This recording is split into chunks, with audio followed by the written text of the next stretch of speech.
Welcome back to Rising World Tutorial for Beginners, Part 8. With the creation of your crafting bench, you'll find that you have a lot more stuff that you have the option to build. Ladders and miscellaneous decorative things like posters and blueprints and your cooking surfaces and so on, tools, alright? One of the most important lists is the crafting stations list. From there you can create a block bench, which builds all the things that you build your home and environment out of, your saw bench, which builds all the furnishings you put in that home, and of course the anvil is necessary to create plates and rods out of the ingots that you have, so that you can make some of these varying things, and the loom, which is used to weave cloth. The block bench is pretty fantastic. It comes with a very long list of types of material.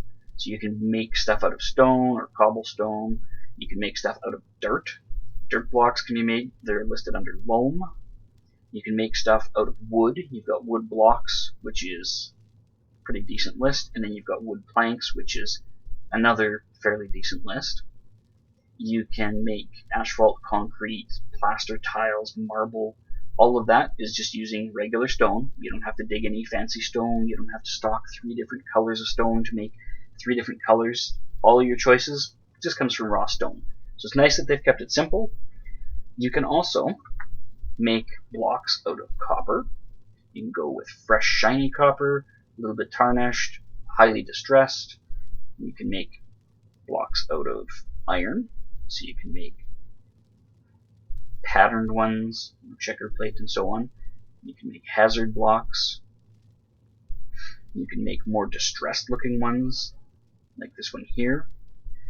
You can make some that look like a metal cargo container almost.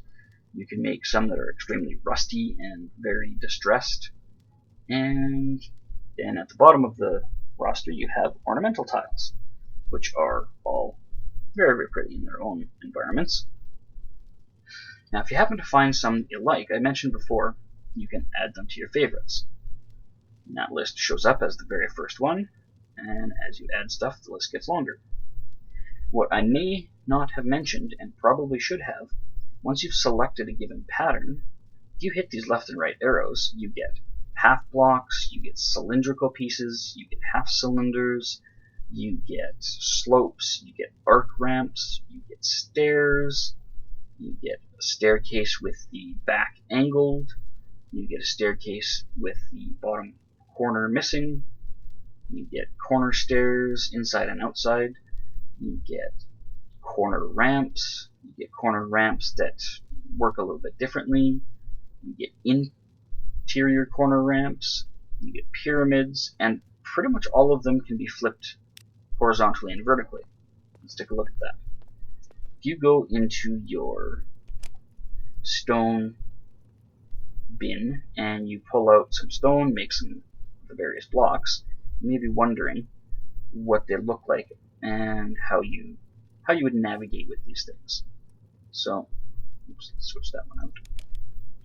Alright, for starters, if you have a different type of block selected, it shows in your preview. So a slant block shows up as a slanted block. If you want to rotate it, left and right do the same job as always. However, if you hit up, it then rotates it so it's on its side. If you hit up again, it rotates it so that it's upside down to how it initially was, which is very handy for things like putting a slope on the underside of ceiling blocks. Another type of block that you may be interested in if you're using ramps is these corner ramps. And you see that this one meant to go against 2 ramps to form a corner.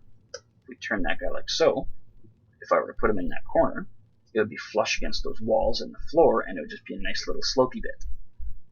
You can do the same thing if you wanted to. Rotate him so that he's upside down, and then spin him around to do whatever you need. The ramp works like the angled ramp. If you hit up once, puts it sideways, So then you could put an entire rounded corner up the inside of things like this, if you wanted it to be rounded there, and then say have a cylindrical pillar over here. It would create a nice rounded corner to go around that cylinder. And then finally, here's an example of your inside corner. It's a little bit more difficult to see what you're doing sometimes because of the viewing angle, but no matter which way you view it from, it stays oriented, so you can always move yourself around it to make sure that what you're looking at is the way you want it. And to see what these look like in action, we've got some slanted blocks here on the outside of the stone pillars I've used to shore up the wall. This is just one of the wood plank blocks, by the way. Up there I've got a wooden catwalk with some stone coverings periodically, and I've put angled bits at the bottom so that it doesn't look too abrupt. Over here I've got my roof, made out of a lovely yellow moss lichen kind of pattern. It actually looks a little bit like gold ore, but not quite as yellow. And I've got, it's all sloped here, stupid trees. It's all sloped here, and then I've got the corner bits capping off these vertical pieces that form that rounded corner.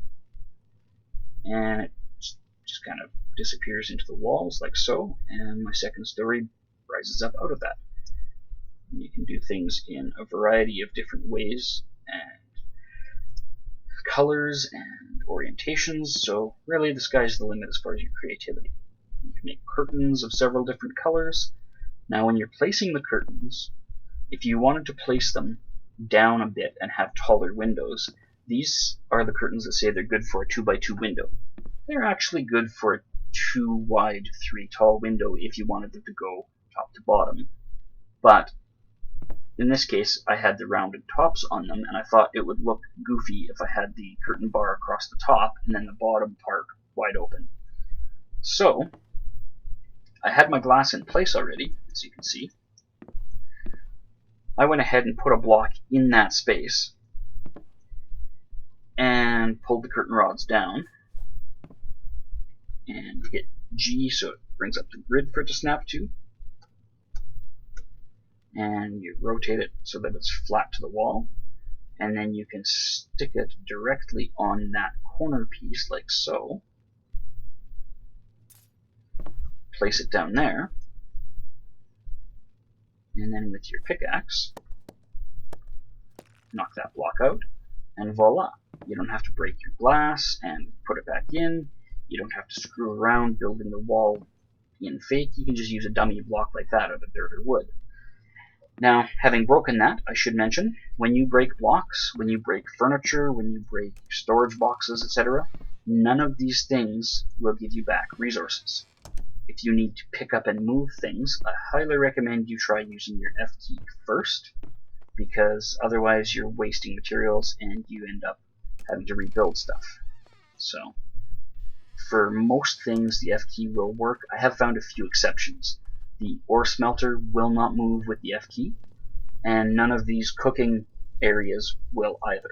I cannot move any of them with the F key, but pretty much all of your other crafting stations, if you point at it, you get the hammer icon, and then you use the F key and hold it.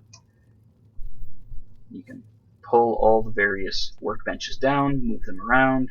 Same thing with an empty chest. If this chest didn't have all this stuff in it,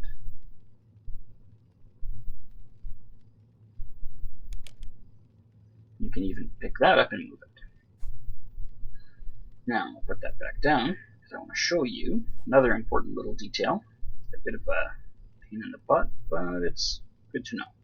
Right click and place my chest. Okay, when you're loading stuff into a chest, or into your inventory from a chest, if you have a part stack of something, like this stack of steaks only has 6, and these ones will have 8, leave that one to the end, otherwise you'll end up doing this, where you go, the 6 stack goes in, double click the 8 stack, well now you've got the one in there is filled, but you've got a part stack here. If you move that, then you end up doing it over and over again. Just save yourself the headache, move the part stacks last, and you will not be driven quite as crazy. Anyway, that concludes this episode. Stay tuned for the next installment, hopefully this weekend.